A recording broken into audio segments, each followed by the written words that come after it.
Daniel's heart pounded in his chest as he was dragged to the gaping maw of the lion's den. The night was cloaked in a shroud of stars, their cold light indifferent to his fate. The malicious whispers of his enemies echoed in his ears.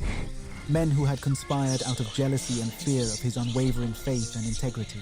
King Darius, a man torn between his affections for Daniel and the unyielding law he had unwittingly enacted, stood silently as his most trusted advisor was cast into the pit. May your God, whom you serve continually, rescue you, the king had said, his voice cracking with sorrow and regret. The stone was rolled over the entrance, sealing Daniel in darkness. The air was thick with the scent of the lions, their low growls reverberating off the walls. Daniel's knees hit the cold ground, and he clasped his hands together, his voice a soft whisper in the oppressive dark. My God, deliver me.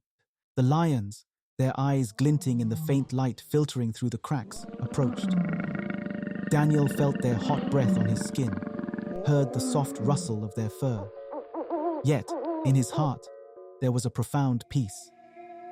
He closed his eyes and remembered the stories of old, the unwavering faith of his ancestors, and the mighty hand of God that had delivered his people time and again. As he prayed, a profound silence fell. The lions, now just inches away, lay down at his feet. Daniel felt a rush of wind, as if the wings of an angel had just brushed by. He opened his eyes to see the lions, calm and unmoving, their fierce gazes now gentle, as if a divine presence had soothed their savage instincts. The night passed in a haze of silent prayer and reflection. Daniel's faith held him firm, a beacon in the darkness. He felt no hunger, no fear, only an overwhelming sense of God's presence. At dawn, the stone was rolled away and light poured into the den. King Darius, his face etched with worry, peered inside. His eyes widened in astonishment as he saw Daniel standing unharmed among the lions. Tears of relief streamed down the king's face. Daniel, servant of the living God, has your God, whom you serve continually, been able to rescue you from the lions? Daniel stepped forward, his voice steady and strong. My God sent his angel, and he shut the mouths of the lions.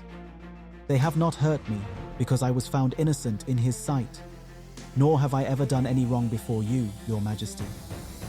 The king's joy was immense, but his anger at the conspirators burned hotter. Those who had sought Daniel's downfall were thrown into the den, and the lions, starved and agitated, did not hesitate.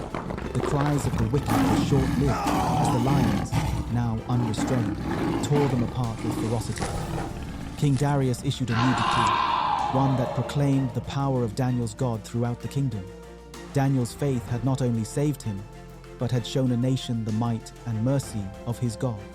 In the face of death, Daniel had found life and vindication, his enemies meeting the fate they had so cruelly designed for him. And so, with faith, Daniel vanquished his enemies. Do have faith in God, and your enemies will remain under your feet.